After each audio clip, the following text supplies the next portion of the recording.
ಸೀಮಿತ ಮಾಡಬೇಡ್ರಿ, ಸೀಮಿತ ಮಾಡ್ತಾ ಜನಸಂಖ್ಯೆ ತಿಳಿಬೇಕಲ್ರಿ. ನಾವು ಮಾತಾಡಿದ್ರೆ ಜನಸಂಖ್ಯೆ ತಿಳಿಬೇಕಲ್ಲ. ಈಗ ನಾ ಏನು ಕೇಳ್ತಾ ಇದ್ದೀನಿ ಸರ, ಈಗೇನು ಸಿದ್ದರಾಮಯ್ಯ ಅವರಿಗೆ ಅಪಯಶಸ್ಸು ಆಗ್ತಾ ಇದ್ದಾರೆ, ಖಜಾನೆ ಖಾಲಿ ಆಗಲಿ ದಿವಾಳಿ ಆರೋಪ ಮಾಡ್ತಾ ಇದ್ದಾರೆ. ಈ ಆರೋಪನ BJPಯವರು ಈ ನಮ್ಮ ಪಂಜಾಬದಲ್ಲೇ ಭಗವಂತ ಮಾನ್ ಮಾಡ್ತಾ ಇದ್ದಾರೆ, ದೆಹಲಿಯಲ್ಲೇ ನಮ್ಮ ಕೇಜ್ರಿವಾಲ್ ಮಾಡ್ತಾ ಇದ್ದಾರೆ. ಅವ್ರಿಗಾಗಿ ಆರೋಪ ಮಾಡ್ತಾ ಇಲ್ಲ ಅಂತ ನನಗೆ. ಅಂದ್ರೆ ಅರ್ಥ ಕರೆಕ್ಟ್, ನೀವು ಹೇಳೋದು ಗೊತ್ತಾಯ್ತು. ಅದು ತಿಳಿಯಂಗೆ ಹೇಳೋದು ನಮ್ಮ ಜನಕ್ಕೆ. ಕೇಜ್ರಿವಾಲ್ ಅವ್ರು ಏನ್ ಮಾಡಿರಂದ್ರ ಸರ್ಕಾರದಾಗ ಎಲ್ಲಿ ದುಡ್ಡು ಸೋರು ಹೋಗ್ತೈತಿ, ಭ್ರಷ್ಟಾಚಾರ ಯೋಜನೆ ಈಗ ಐತಲ್ಲ, ಇದು ಯಾವ್ದೋ ವಾಲ್ಮೀಕಿ ನಿಗಮ ಐತಲ್ಲ, ಅಲ್ಲೇ ಯಾವ್ದೋ ಒಂದು NGO ತರ್ತಾರ, NGO ಹೆಸರಲ್ಲಿ ಒಂದು ಪ್ರಾಜೆಕ್ಟ್ ಹಾಕ್ತಾರ, 50 ಲಕ್ಷ 70 ಲಕ್ಷ 80 ಲಕ್ಷ, ಅಲ್ಲಿ ಏನೂ ಇರುವುದಿಲ್ಲ, ಬರೀ ಪೇಪರ್ಸ್ ಇರ್ತಾವ, ಮತ್ತು ಆಡಿಟ್ ಮಾಡೋರು ಅದರ ಮ್ಯಾಗ ಮಾಡಿ ತೆಗಿತಾರ. ಇದನ್ನ ನಿಲ್ಲಿಸ್ಬೇಕು ನಾವು. ಅಂತ ಯೋಜನೆಗಳು ಯಾವುದವಲ್ಲ ಆ ಯೋಜನೆಗಳನ್ನ ಬಂದ್ ಮಾಡಬೇಕು. ಅದನ್ನು ತಗೊಂಡು ಹೋಗಿ ನೇರವಾಗಿ ಜನರಿಗೆ ಕೊಟ್ಟು ಬಿಡಿ, ಪುಕಾಟ ಕೊಟ್ಟು ಬಿಡಿ ಅವರಿಗೆ.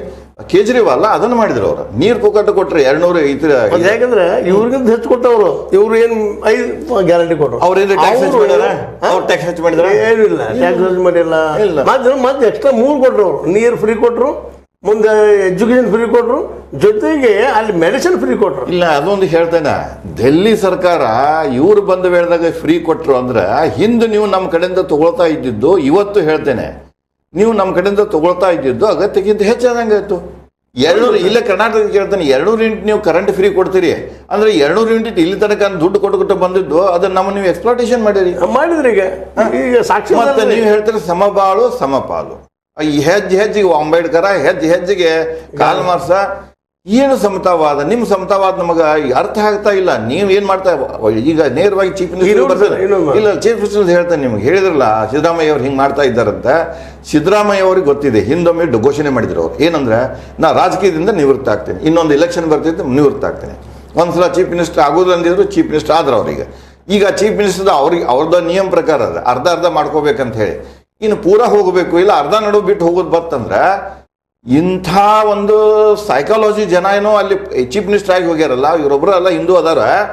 ಇನ್ನು ಮುಂದೆ ಬಂದ 5 ವರ್ಷನೂ ಅವನಿಗೆ ದುಡ್ಡು ಸಿಕ್ಕಿರಬಾರ್ದ, ಖಾಲಿ ಮಾಡ್ಕೊಂಡು ಹೋಗಿಬಿಟ್ಟಂದ್ರೆ ಅವನಿಗೆ ತಿನ್ನಕ್ಕೆ ಅವಕಾಶ ಸಿಗೋದಿಲ್ಲ. ಅವನ ಆಡಳಿತ ಫೇಲ್ ಆಗಿ ಹೋಗಿರ್ಬೇಕು. ನಾವು ಗೆದ್ದಿರಲಿ ನಿಮ್ಮ ರಾಜಕೀಯ ವಿಚಾರದಲ್ಲಿ ನಾ ಏನು ಕೇಳ್ತಾ ಇದ್ದೀನು, ಈ ಗ್ಯಾರಂಟಿಗಾಗಿ ನೀವು ಮಾಡಿದ ಈ ಉದ್ದೇಶಕ್ಕೆ ನೀವು ಹೇಳ್ಬೋದು, ಇಲ್ಲ ಅಂತಲ್ಲ. ಆದ್ರೆ ಈ ಮಾಡಿದ್ದು ನಮ್ಮ ಇಲ್ಲಿ ಉದ್ದೇಶ ಏನಪ್ಪ, ಡೈವರ್ಟ್ ಆಗಬಾರ್ದು. ಮೇನ್ ಉದ್ದೇಶ ಏನಪ್ಪ ಅಂದ್ರೆ ಈ ಗ್ಯಾರಂಟಿ ಈಗೇನು ಕೊಡ್ಲಿಕ್ಕೆ ಇದ್ದದಲ್ಲ, ಅವ್ರು ಇವತ್ತು ಲಾಸ್ ಆಗಿರ್ಬೋದು, ಮಕ್ಕಳಾಗಿರ್ಬೋದು, ಅದಿರಲಿ ಬದಿಗಳನ್ನು, ಅದು ಸರಿಯೋ ತಪ್ಪು ಅಂತ ಕೇಳ್ತಾರೆ. ಗ್ಯಾರಂಟಿ ಕೊಡೋದೇನು ತಪ್ಪಲ್ಲ, ಗ್ಯಾರಂಟಿಗೆ ಏನು ದುಡ್ಡು ಬೇಕಾಗಿತ್ತಲ್ಲ ಅದನ್ನೇನು ಕೊಡ್ಸಾಕತ್ತಲ್ಲ, ಅದು ತಪ್ಪು ದಾರಿ. ಈಗ ಇದನ್ನೂ ಸಹಿತ BJPಗೆ ಮಾಡ್ತಾ ಇಲ್ಲ, ಅವರು ಅದನ್ನು ವಿರೋಧಿಸ್ತಾ ಇದ್ದಾರೆ. ಇದ್ರ ಬಗ್ಗೆ ತಮ್ಮ BJP ಅವರು ಯಾಕೆ ವಿರೋಧಿಸ್ತಾರೆ ಅಂದ್ರೆ, ಇದು ಕಾಂಗ್ರೆಸ್ ಇದ್ದ ಸ್ಕೀಮ್ ಅದ, ಅದಕ್ಕೆ ವಿರೋಧಿಸ್ತಾರೆ. ಇನ್ನೊಂದು ಕೇಳ್ತಾನೆ, ಅದೇ BJP ಅವ್ರಿಗೆ ಪ್ರಶ್ನೆ, ಟಾಪ್ ಲೆವೆಲ್ ತನಕ ಯಾರೇ ಕೂತು ನನಗೆ ವಿಮರ್ಶೆ ಮಾಡಿದ್ರೆ ಮಾಡ್ತೇನೆ.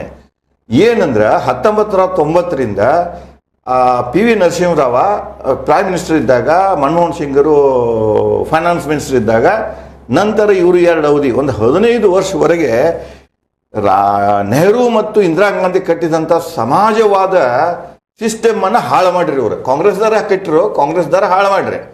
ಅದನ್ನ ಹಾಳು ಮಾಡೋ ಕಾಲಕ್ಕೆ LK ಅದ್ವಾಣಿಯವರ ನೇತೃತ್ವದಲ್ಲಿ ನೀವು ಬಿ ಇಂಡಿಯಾ ಬಾಯ್ ಇಂಡಿಯಾ ಅಂತ ಹೇಳಿ ಸ್ವದೇಶಿ ಮೂವ್ಮೆಂಟ್ ಮಾಡ್ರಿ. ಸ್ವದೇಶಿ ಮೂವ್ಮೆಂಟ್ ಮಾಡಿ ನಿಮಗೀಗ ಅಧಿಕಾರ ಸಿಕ್ಕೈತಿ. ನೀವು ಎಲ್ಲಾ ಕಾಂಗ್ರೆಸ್ ಏನು ಯೋಜನೆಗಳದಾವಲ್ಲ, ಕಾಂಗ್ರೆಸ್ ಸರ್ಕಾರ ತಪ್ಪೈತಿ ಅಂತ ಹೇಳ್ತೀರಿ, ಯೋಜನೆಗಳ ತಪ್ಪತ್ತೆ ಅಂತ ಹೇಳ್ತೀರಿ. ಹಂಗಾದ್ರೆ ಅವ್ರು ಹಾಕಿ ಕೊಟ್ಟ ಮಾರ್ಗದಾಗ ನೀವ್ಯಾಕೆ ಹೊಂಟಿರಿ? ಅದು ನಿಮ್ಗೆ ಕಳ್ಸಲ್ಲ.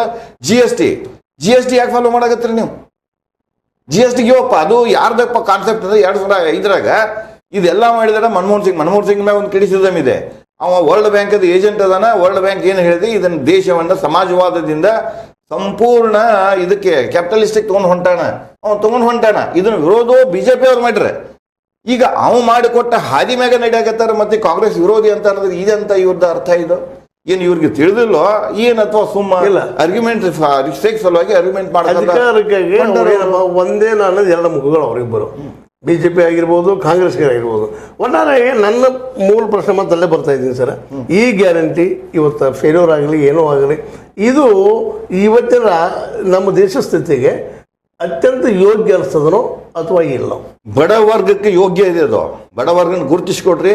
ಅವ್ರಿಗೆ ಕಾರ್ಡ್ ಮಾಡ್ರಿ, ಅವ್ರಿಗೆ ನೀವು ಪುಕ್ಕಟ ಕೊಡ್ರಿ. ಅವ್ರಿಗೆ ಯಾವ್ದ ಈಗ ಬಜೆಟ್ ನಮ್ಮಲ್ಲಿ ಅಷ್ಟು ಅನುಕೂಲಗಳಿದೆ, ಸಂಪನ್ಮೂಲ ಸಾಕಷ್ಟು ರಿಚ್ ಅದ. ಮೊನ್ನೆ ಸೀತಾರಾಮ ಮೇಡಮ್ ಹೇಳಕ್ಕೆ ನಮ್ದು ಇವ್ ಸಲ